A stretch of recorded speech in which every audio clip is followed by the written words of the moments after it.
Hello everyone, I'm Mark 3 coming at you with a workshop upload video. The link for which you'll find in the description down below to take you to the workshop if you want it. Now, with that very quickly out of the way, let us move on. This is my Microtank rig. I don't know if you remember, but ages and ages ago, like months and months and months, I was doing a Microtank concept vehicle, like a really small, really light, really cheap tank. And when last it was actually shown on, well, shown to anyone, it was this thing, a very small compact tank chassis, which costs about 10,000, has a built-in power, maneuverability, and stuff like that, 50 odd meters per second, hugs the terrain, yada yada yada, all stuff like that. However, I am now going to delete this thing. Delete. Goodbye, Microtank, because that's the Mark 1. Sadly, since then, air wheels have changed slightly, so I had to rework it. This is now the Mark II, and it, unlike last time you saw it, it actually has a compatible set of weaponry installed. So I've got many different weapons, I've got the basic chassis, and I'm going to give you a quick look around this thing. Now then, let's grab this thing first.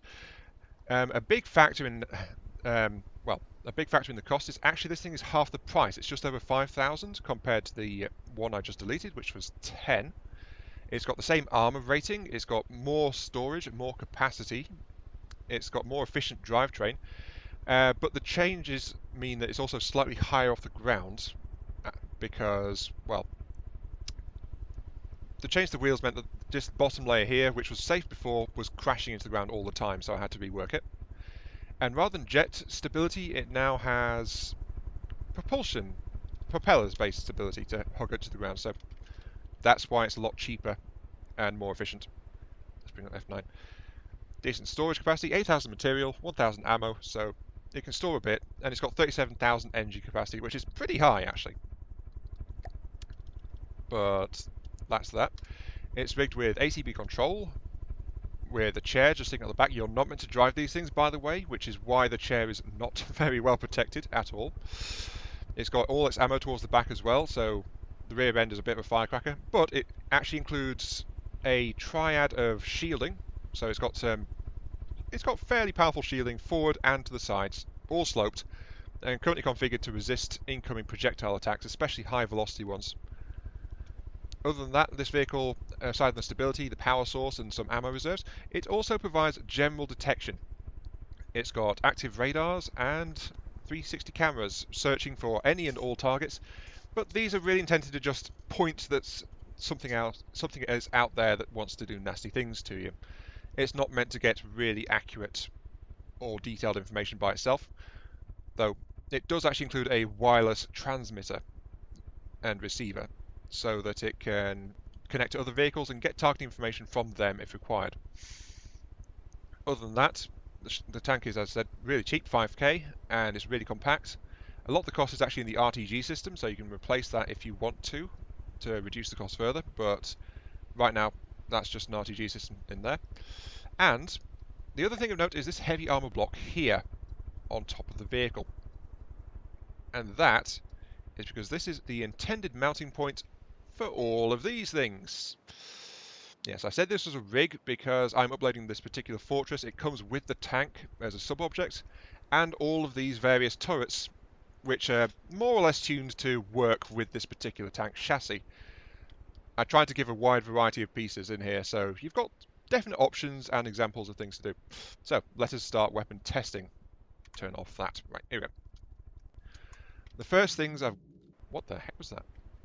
Yeah, the first things I've got is a full set of simple turrets here. Autocannon, large cannon, simple laser cannon, and then a small cannon one. I wasn't planning to include this, but, you know, for completion's sake, I thought I should.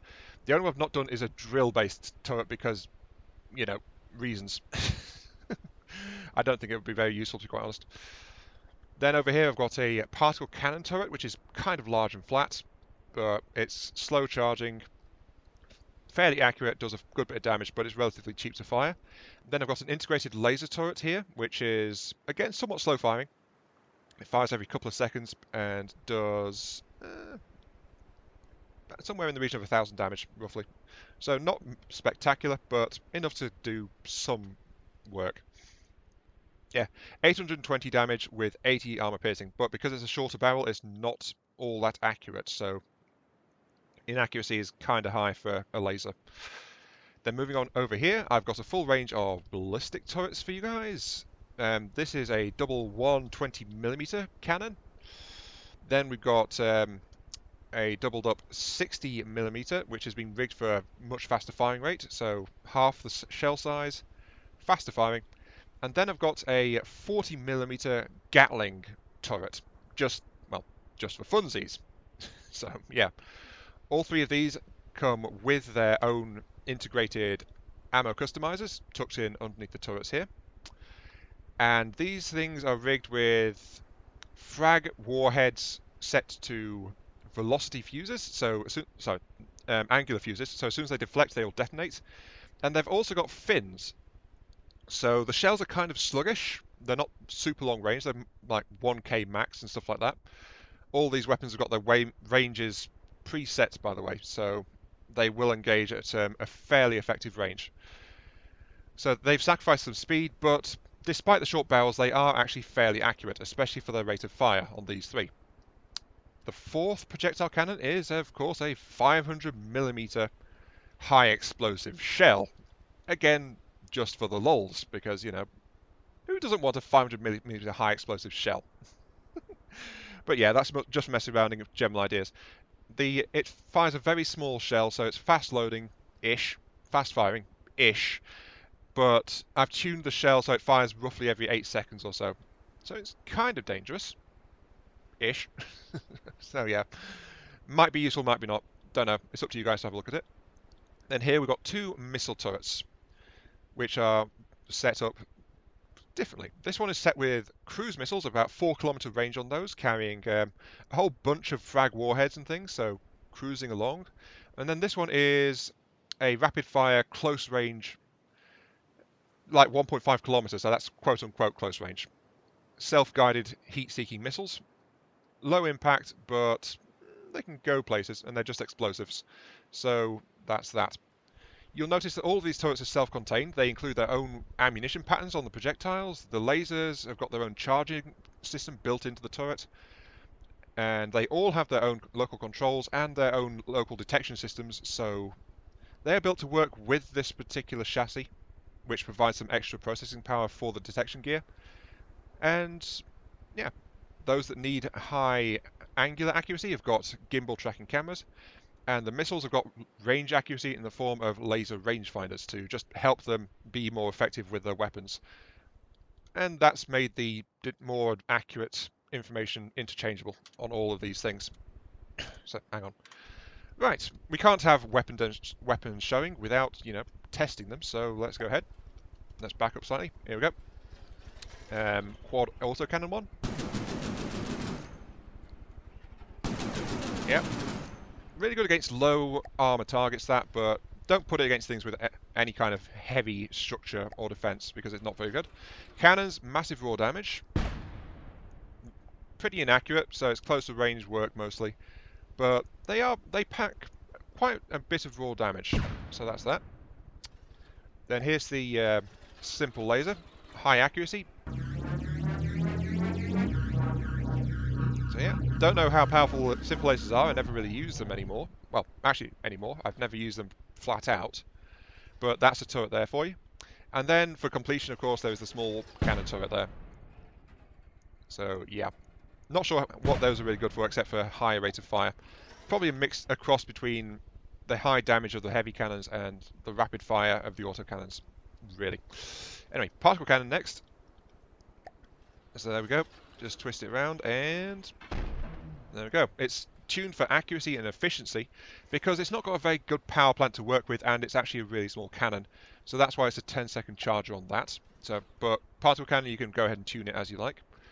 Laser cannon, I can't properly show this to you because when you manually control it, it fires a full automatic and it is a 3Q laser going for efficiency rather than raw damage per shot. And it's currently configured to fire every 2 seconds by itself for 800 damage, 80 AP. But if I hold down the trigger here, it just goes full automatic. So it's like, yeah, pew, pew, pew, pew, pew. I've not coloured the laser, but it's pretty simple to get a laser colour in there if you want to do so. The back is kind of ugly. In fact, the back's kind of ugly on all of these things, and that's for a very good reason. That's because I've rigged them all with 2-axis turrets, so they can all like angle wherever you want, except for downwards. I've forbidden them from turning downwards, but they can angle upwards on anything that gets nearby. So that's why the backs are like this, and they're all front-heavy turrets. Not great for stability, but the craft is self-stabilizing mostly, so not a problem. Anyway, let's fire this. This is the 120s. It's a bit sluggish, but, you know, 2 120mm shells just firing off like that. Then we've got this, which is the 60mm. As you can see, I've rigged it to fire in staggered mode, so it just fires shot, shot, shot, shot, shot, shot kind of thing. Not too bad, really. But overall, it's got something like 3.5 to 4 times the fire rate of the 120 at half damage per shell. So pretty good. Then we've got this thing, which is again put together for the lulz. This is the Gatling 40mm.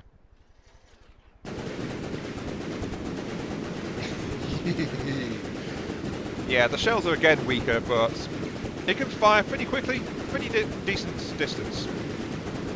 And as you can see, it's got fair accuracy as well, despite how short the barrels are, so that's pretty good. Let's turn that off. The other thing of note with this one is it's running on... Each individual gun has twin belt-fed magazines, and then I've also twin belt-fed autoloaders, and then extended the magazines as well, so to increase ammo capacity. But this is done at the expense of protection, because this top section is not really protected by anything, so something to watch out for with that design. It's not very well protected. Then next we've got the 500mm. As soon as I back up, so I've only got control of that one. Pretty please, thank you. Can't quite aim fully upwards at this one because of where some of the autoloaders are, but this thing shouldn't be firing point straight upwards anyway. As you can see, there's a massive blast when this thing fires. It's very slow shell, but it's meant to be like... Yeah. It's not meant to do much, but for a 500mm, it's a very small cannon. And as I said, its firing rate is roughly every 8 seconds, so it's not too bad. Come on. There we go. Yeah, that's that. Okay, last up, of course, there's not much point in showing you these things really, but these are the cruise missiles. Kind of slow firing on that. Off they go. And then here are the rapid fire, closer range ones.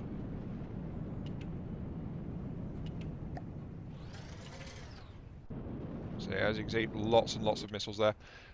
Very good raw damage. So that is what I've done with the weapon systems for the Microtank.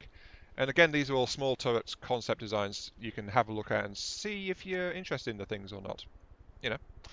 Then lastly, of course, I'm going to unhitch the tank, which probably lands down there. Yep. It doesn't like being dropped from a height, by the way. It does damage itself lightly in that circumstance, but the rest of the time it's pretty good. So let's do this. Turn this off and then go zoop over the hills and far away. Because this is what it's meant to do. It hugs the terrain pretty well. It doesn't park on hills, but it follows them really well. Also, it doesn't have reverse because I turned that off. It's a little bit unstable on reverse, and it doesn't have a rear shield, so that letting you know that that setting's been done there. But as you can see, it's bouncing around quite nicely and not caring at all about any bumps in the terrain. It's just following really, really quickly. And that is my Microtank concept, now available on the Steam Workshop.